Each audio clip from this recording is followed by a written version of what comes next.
कहानी की शुरुआत होती है एक ग्रुप एक्सप्लोरर्स से, जिनकी लीडर है सोफिया, और वो सब पैसिफिक ओशन में मौजूद है। सोफिया एक बहुत ही बड़ी फीमेल शार्क लिलीज को तलाश कर रही है। अचानक उनके सिस्टम पर एक अलर्ट आता है कि वो शार्क उनके बहुत करीब आ चुकी है। सोफिया तुरंत सभी डाइवर्स को ऑर्डर देती है, नीचे उतरो और शार्क को पीछे से कवर करो। जिसके बाद कुछ डाइवर्स समुंदर में छलांग लगा देते हैं, जिनमें सोफिया का हस्बैंड क्रिस भी शामिल होता है। थोड़ी देर की तलाश के बाद वो एक छोटे मरे हुए व्हेल मछली को देखते हैं, लेकिन किसी को समझ नहीं आ रहा कि वो मरी कैसे। क्रिस उसके करीब जाता है और देखता है कि उसके जिस्म पर शार्क के काटने के निशान हैं। तभी अचानक बहुत सारी फीमेल शार्क्स निकल आती हैं और पता चलता है कि वो सब लिलिस की बेटियां हैं। तभी लिलिस खुद सामने आ जाती है और सब उसे देखकर हैरान रह जाते हैं, क्योंकि उसका साइज पिछली बार के मुकाबले में डबल हो चुका होता है। 2 महीने पहले जब वो सब लिलिस को देखने आए थे, तब उसका साइज 3 मीटर था। अब लिलिस सिर्फ 2 महीने में 7 मीटर लंबी हो चुकी है। सोफिया क्रिस से कहती है कि जल्दी से उसका सैंपल लो ताकि हम उसके तेजी से बढ़ने का राज जान सकें। क्रिस हिम्मत करके उसके करीब जाता है सैंपल लेने, लेकिन लिलिस तुरंत उस पर हमला कर देती है। उसी वक्त क्रिस और सोफिया के बीच कनेक्शन कट जाता है। सोफिया बहुत परेशान हो जाती है और खुद समुंदर में उतर जाती है ताकि अपने हस्बैंड को ढूंढ सके। वो जैसे ही नीचे जाती है, उसे क्रिस का कटा हुआ बाजू मिलता है और वहाँ और किसी डाइवर का कोई नामो निशान नहीं होता। वो समझ जाती है कि वो सब शार्क की खुराक बन चुके हैं, मगर वो हिम्मत नहीं हारती और फैसला करती है कि किसी तरह उस शार्क से सैंपल लेकर ही रहेगी। वो लिलिस के करीब पहुंचती है और सैंपल लेने की कोशिश करती है, लेकिन शार्क उस पर भी हमला कर देती है। सोफिया खुशकिस्मती से एक जाल में फंस जाती है, लेकिन शार्क जाल को खींचती हुई समुंदर की गहराइयों में ले जाती है। किसी तरह से वो जाल से निकलने में कामयाब हो जाती है और खुद को बचा लेती है। फिर 3 साल बीत जाते हैं और हम पहुंचते हैं पेरिस, जहां 2 नौजवान लड़के सीन नदी में मछलियां पकड़ रहे होते हैं। लेकिन अचानक उनके जाल में एक बम आ जाता है। ये देखकर वो दोनों लड़के पुलिस को इस बम की खबर देते हैं। बम की खबर सुनकर रिपोर्टर्स भी वहां आ जाते हैं। तभी पुलिस आकर लोगों को समझाती है कि वर्ल्ड वॉर 2 के दौरान यहाँ शेल्स और मिसाइल्स रखी गई थीं, इसलिए डरने की कोई जरूरत नहीं है। यहाँ अक्सर बम मिलते रहते हैं और जब तक हम यहाँ हैं कुछ नहीं होगा। लोगों को यकीन दिलाया जाता है कि नदी सुरक्षित है। फिर हम पहुंचते हैं व्हेल कंजर्वेशन सेंटर, जहां हमें सोफिया दिखाई देती है। अब सोफिया ने शार्क पर रिसर्च करना बंद कर दिया है और अब वो बच्चों को मछलियों के बारे में जानकारी देती है। लेक्चर के दौरान उसे महसूस होता है कि कुछ लड़के उसका मजाक उड़ा रहे हैं। वो कह रहे होते हैं, कहाँ है वो सैंपल जो तुम्हारे हस्बैंड ने लाया था? क्या वो शार्क उसे मारकर सिर्फ सैंपल ही छोड़ गई? सोफिया बहुत दुखी हो जाती है और लेक्चर छोड़कर बाहर निकल जाती है। तभी एक लड़की नोरा उसे रोकती है और कहती है, मैं तुम्हारी सबसे बड़ी फैन हूँ। मैं तुम्हारे सारे रिसर्चेस को फॉलो करती हूँ, खासकर शार्क वाले। सोफिया कहती है, मैंने वो सब रिसर्च उसी दिन छोड़ दिए थे जब मेरे हस्बैंड की मौत हुई। उन दिनों की याद मत दिलाओ, मुझे तकलीफ होती है। वो जाने लगती है, लेकिन नोरा कहती है, मैंने पता लगाया है कि तुमने लिलीज के शरीर में एक ट्रैकर डिवाइस लगाई थी। सोफिया हैरान रह जाती है। इसके बाद नोरा उसे अपनी ऑर्गेनाइजेशन ले जाती है ताकि डिटेल में बात कर सके। हमें पता चलता है कि नोरा ने समुद्री जीवों को बचाने के लिए एक ऑर्गेनाइजेशन बनाई है। वो समुद्र में रहने वाले जानवरों से बेहद प्यार करती है। नोरा सोफिया को बताती है कि उसने पिछले 3 साल से लिलीज की मॉनिटरिंग की है और कहती है, सोफिया तुम्हें ये पता नहीं होगा कि लिली सब सीन नदी में है। सोफिया हैरान रह जाती है और कहती है, ये नामुमकिन है क्योंकि शार्क फ्रेश वाटर में जिंदा नहीं रह सकती। नोरा बताती है कि क्लाइमेट चेंज और पोल्यूशन ने लिलीज की नेचर को बदल दिया है और अब वो इस माहौल में भी जीने के काबिल हो गई है। हमारे ग्रुप की कोशिश है कि उसे वापस समुंदर में भेज दें, वरना वो किसी भी वक्त मर सकती है। नोरा कहती है, मैं आज रात डाइव करने वाली हूँ, तुम भी साथ चलो सोफिया। हम दोनों शार्क को देखते हैं और उसे उसके घर वापस ले जाते हैं। सोफिया कहती है, क्या डाइव? तुम्हें क्या लगता है ये इतना आसान है? ये बहुत ज्यादा रिस्की है। ऐसा करने से तुम्हारी जान जा सकती है। ये कोई आम सी मछली नहीं, ये दुनिया की सबसे खतरनाक शार्क है। सोफिया वहाँ से निकलकर अपने घर पहुँचती है। घर जाकर वो अपने हस्बैंड के आखिरी मिशन की वीडियोस देखती है और वो रो पड़ती है, क्योंकि उसी ने अपनी टीम से कहा था कि वो इस मिशन में उनके साथ है। वो गिल्टी फील कर रही होती है क्योंकि वो सब उसकी वजह से मारे गए। दूसरी तरफ हम देखते हैं कि नोरा अपनी दोस्त बिन के साथ सीन नदी में एक बोट पर होती है। नोरा कहती है, क्या तू मेरे साथ नहीं उतरेगी? बिन पानी में उतरने से इनकार कर देती है और कहती है, तू जा, मैं यहाँ तेरा ध्यान रखती हूँ। नोरा अकेले ही पानी में उतरती है और लिलीज को हर जगह ढूंढती है। दूसरी ओर सोफिया सिस्टम में लिलीज की मूवमेंट्स ट्रैक कर रही होती है। वो देखती है कि शार्क नोरा की तरफ बढ़ रही है, जिसके बाद वो पुलिस को कॉल करती है और बताती है कि नोरा अकेले रिवर के पानी में शार्क को ढूंढने गई है। नोरा अब भी शार्क को तलाश रही होती है। फिर वो एक कार के करीब जाती है जिस पर शार्क के अटैक के निशान होते हैं। उसी वक्त उसे पुलिस के सायरन की आवाज आती है, तो वो समझ जाती है कि पुलिस नदी तक पहुंच गई है। वो फौरन पानी से बाहर आती है और भागने की कोशिश करती है, मगर पुलिस उसे पकड़ लेती है क्योंकि इस रिवर में डाइविंग मना है। सोफिया भी उसी वक्त वहां पहुंच जाती है और नोरा को पुलिस के हाथों गिरफ्तार होते हुए देखती है, मगर वो कुछ नहीं कर सकती। पूरी रात वो नदी के पास खड़ी रहती है, लिलीज की मूवमेंट्स को ट्रैक करने के लिए। अगले दिन नोरा अब भी पुलिस स्टेशन में होती है, क्योंकि वो कुछ भी बोलने को तैयार नहीं होती कि वो नदी में क्यों गई थी। वो सिर्फ कहती है, बस यार मैं तो नहाने गई थी। इंस्पेक्टर का नाम आदिल होता है। वो कहता है, तुम यहाँ से बाहर तभी निकलोगी जब सच बोलोगी। नहाने की कहानी छोड़ो, हमें बेवकूफ समझा है क्या? नोरा कहती है, सुनो भाई, मैं शार्क ढूंढने गई थी। आदिल हंसता है, क्या तुम मेरे साथ मजाक कर रही है?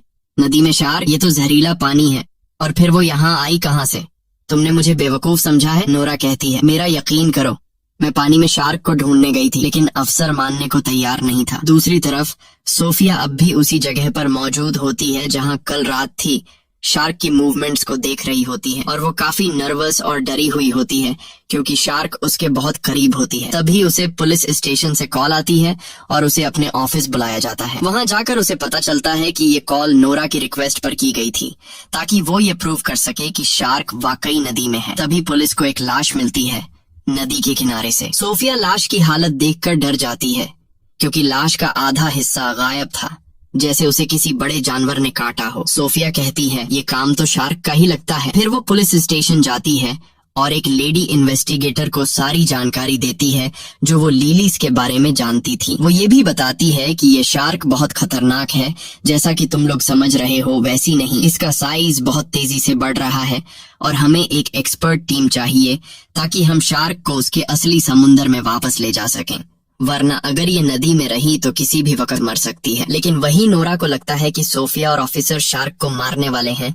इसलिए अब नोरा शार्क को बचाने के काम पर लग जाती है और ऑफिसर सोफिया और आदिल को ऑर्डर देती है कि शार्क को सेफ तरीके से समुंदर में पहुंचाया जाए। फिर सोफिया डाइवर्स की टीम के साथ सीन नदी पहुंचती है ताकि शार्क को पकड़ सके। दूसरी तरफ नोरा भी चुपचाप उनका पीछा करती है और दूर से शार्क की मूवमेंट्स को देखती रहती है। सोफिया और उसकी टीम ट्रैकर के जरिए लिलीज की लोकेशन फिक्स कर लेते हैं। डाइवर्स जल्दी से सूट पहन के नदी में उतर जाते हैं। नोरा को लगता है कि वो लिलीज को मार देंगे तो फौरन अपनी दोस्त बिन को कॉल करती है और कहती है कि वो ट्रैकर सिस्टम हैक कर दे ताकि डाइवर्स शार्क की लोकेशन ट्रेस ना कर सकें। बिन उसकी बात मान लेती है और सिस्टम बंद कर देती है। तभी डाइवर्स पानी में लिलीज को तलाश करते रहते हैं और वो लिलीज के काफी करीब होते हैं। उन्हें उसकी मूवमेंट का एहसास होने लगता है। तभी ट्रैकर अचानक बंद हो जाता है और वो उसका लोकेशन नहीं जान पाते। वो सब जल्दी से ऊपर आ जाते हैं इससे पहले कि शार्क उन्हें मार डाले। आदिल हैरान रह जाता है कि ट्रैकर अचानक कैसे बंद हो गया और वो सोफिया से कहता है, मुझे लग रहा है कि ये सब तुम्हारा किया धरा है। कसम से अगर कंफर्म हो गया कि तूने ये किया है तो ये तेरे लिए जिंदगी का आखिरी दिन होगा। सोफिया उसकी बातों से नाराज हो जाती है और वहां से चली जाती है और इत्तेफाक से वो नोरा को दूर से देखती है जो छुप के सब कुछ देख रही होती है। तो वो फौरन समझ जाती है कि उसी ने ट्रैकर का सिस्टम खराब किया है। रात को आदिल अपनी अफसर से बात कर रहा होता है और कहता है कि हमें दरिया के आसपास सब रुकावटें लगा देनी चाहिए जब तक हम उस शार्क तक नहीं पहुंचते। तो वो कहती है कि हम नदी का किनारा बंद नहीं कर सकते क्योंकि कुछ दिनों बाद यहाँ एक बहुत बड़ा रेस फेस्टिवल शुरू होने वाला है जिसे हम किसी भी हालत में रद्द नहीं कर सकते। पता चलता है कि ये फेस्टिवल एक बड़ी स्विमिंग रेस है जो सीन नदी में होने वाली है और इसमें देश के सबसे प्रोफेशनल स्विमर हिस्सा लेने वाले हैं। जाहिर है कि सिटी मेयर इस फेस्टिवल को कैंसिल नहीं करेगी क्योंकि इस पर $1 अरब से ज्यादा डॉलर खर्च हो चुके हैं। आदिल बहुत मायूस हो जाता है और सोफिया के बारे में सर्च करता है और उसे सब कुछ पता चल जाता है कि उसके आखिरी मिशन के बाद क्या हुआ था। उसका हस्बैंड और पूरी टीम मर गई और वो अब भी खुद को कसूरवार मानती है। आदिल बहुत दुखी होता है कि उसने उसके साथ सख्त बात की और उसे नाराज करके भेज दिया। अगले दिन नूरा एक वीडियो बनाती है जिसमें वो शार्क के साथ हो रहे जुल्म पर बात करती है। वो कहती है कि हर साल लाखों शार्क मार दी जाती हैं ताकि ब्यूटी प्रोडक्ट्स और अमीरों के खाने बन सकें। ये क्रिएचर भी इंसान इंसानों की तरह जीने का हक रखती है। वो अपने जैसे नौजवानों से कहती है कि वो उसकी ऑर्गेनाइजेशन में शामिल हों और लेलिस शार्क को समंदर वापस पहुंचाने में मदद करें। सरप्राइज ये होता है कि वीडियो को लाखों व्यूज मिलते हैं और उसकी टीम में सैकड़ों नौजवान शामिल हो जाते हैं। सबका एक ही मकसद होता है, लेलिस को सलामती से समंदर तक वापस ले जाना। फिर आदिल सोफिया से मिलता है और कहता है, मैं माफी चाहता हूँ अपनी बदतमीजी के लिए और वादा करता हूँ कि मैं तुम्हें सिटी मेयर से मिलवाऊंगा। तुम उसे सब कुछ समझाओ। जिसके बाद आदिल सोफिया को मेयर से मिलवाने ले जाता है। सोफिया मेयर को सारा किस्सा सुनाती है और स्विमिंग रेस बंद करवाने की रिक्वेस्ट करती है, मगर मेयर कहती है कि हजारों फौजी वहां पर मौजूद होंगे और फेस्टिवल अपने टाइम पर ही स्टार्ट होगा। कोई शोर शराबा नहीं चाहिए। सोफिया गुस्से में आकर कहती है, ये फेस्टिवल कैंसिल होना चाहिए, वरना तुम सैकड़ों लोगों को मौत के मुंह में भेज दोगी। अगर वो लोग नदी में उतरे तो लेलिस एक एक करके सबको खा जाएगी और तुम्हें अंदाजा भी नहीं है कि लेलिस दुनिया की सबसे खतरनाक शार्क है जिसे कोई भी काबू नहीं कर सकता। मेयर कहती है, देखो बहन, साफ साफ बात सुन लो, फेस्टिवल कैंसिल नहीं होगा। सरकार ने $1 मिलियन खर्च किए हैं इस पर। फिर मेयर पुलिस को ऑर्डर देती है कि किसी भी कीमत पर उस शार्क को मार दिया जाए। पुलिस सोफिया से मदद मांगती है तो सोफिया कहती है, मैं एक प्लान बनाऊंगी कि हम उसे नदी से निकालकर समंदर ले जाएं, मगर उसे मारा नहीं जाएगा। वो एक प्लान बनाती है जिसमें खास फ्रीक्वेंसीज के जरिए शार्क को ट्रैप किया जाएगा और थोड़ी देर के लिए बेहोश करके उसे समंदर में शिफ्ट कर दिया जाएगा। मगर प्लान शुरू होने से पहले बेन आ जाती है और वो मान जाती है कि उसने ही ट्रैकर सिस्टम खराब किया था और अब उसे पछतावा हो रहा है। लेकिन मसला सिर्फ ये नहीं, नूरा ने लेलिस का लोकेशन ट्रेस कर लिया है और वो आज ही उसे समंदर की तरफ ले जाने का प्लान बना रही है। वो बताती है कि शार्क इस वक्त सीवरेज के टैंक के पास है। वो सोफिया और पुलिस से कहती है कि वो नूरा को रोके, क्योंकि वहाँ कुछ नौजवान भी मौजूद होंगे जो नूरा को सपोर्ट करने आए हैं और वो जगह बहुत खतरनाक है क्योंकि वो सीवरेज एरिया बहुत तंग है। सोफिया कहती है, अच्छा हुआ तुमने हमें ये बताया, और वो यकीन दिलाती है कि वो अपनी दोस्त को बचाएंगी। रात को हम देखते हैं कि नूरा, बेन और ऑर्गेनाइजेशन के बाकी लोग सीवरेज एरिया में पहुंच चुके हैं और मिशन के लिए तैयार हो रहे हैं। बेन थोड़ी नर्वस लग रही होती है, जैसे कुछ छुपा रही हो, मगर वो कहती है, मैं बस तुम्हारे लिए परेशान हूँ। फिर नूरा पानी में उतरती है ये साबित करने के लिए कि शार्क इंसानों के लिए खतरनाक नहीं होती। अब वो लेलिस का इंतजार करने लगती है। उसी वक्त सोफिया, आदिल और पुलिस वहाँ पहुँच जाते हैं और उससे कहते हैं, फौरन पानी से बाहर आओ। मगर वो लड़की जिद करती है कि वो मिशन पूरा करेगी। सोफिया उस पर चिल्लाती है, जो तुम कर रही हो वो गलत है, ये शार्क तुम्हारी सोच से भी बड़ी है, वो तुम्हारा सोनार डिवाइस और तुम्हें जिंदा खा जाएगी। इसी वक्त नूरा के पास एक शार्क नजर आती है। सोफिया फौरन समझ जाती है कि ये छोटी शार्क लेलिस की बेटी है, लेकिन नूरा बहुत एक्साइटेड होती है और शार्क के करीब जाती है और उसे छूने लगती है ताकि सोनार डिवाइस से उसका पता लगा सके। तभी अचानक आदिल पानी में छलांग लगा देता है ताकि नूरा को बचा सके, लेकिन अचानक शार्क गुस्से में आ जाती है और नूरा पर हमला कर देती है और उसे निगल जाती है। उसी समय पूरे इलाके में हलचल मच जाती है और सभी नौजवान डर के मारे वहाँ से भागते हैं और उनका जो फालतू सा प्लान था शार्क्स को बचाने का, वो इन्हें ले डूबता है। अब हर एक बंदा खुद को बचाने की कोशिश में लगा हुआ था, लेकिन बदकिस्मती से जगह तंग होती है और काफी लोग पानी में गिर जाते हैं और लेलिस और उसकी बेटी उन्हें मार देती है। हर तरफ पानी में इंसानों के टुकड़े नजर आ रहे थे। सारा पानी खून से लाल हो गया था। जैसे तैसे करके स्विमर थोड़े बहुत लोगों को बचा लेते हैं, लेकिन ज्यादातर लोग वो होते हैं जिनके हाथ या टांगें कट चुकी होती हैं, यानी वो सिर्फ बचा हुआ शरीर वापस ले आते हैं। फिर सब जख्मियों को पेरिस के हॉस्पिटल ले जाया जाता है, जहां सोफिया शॉक में खड़ी होती है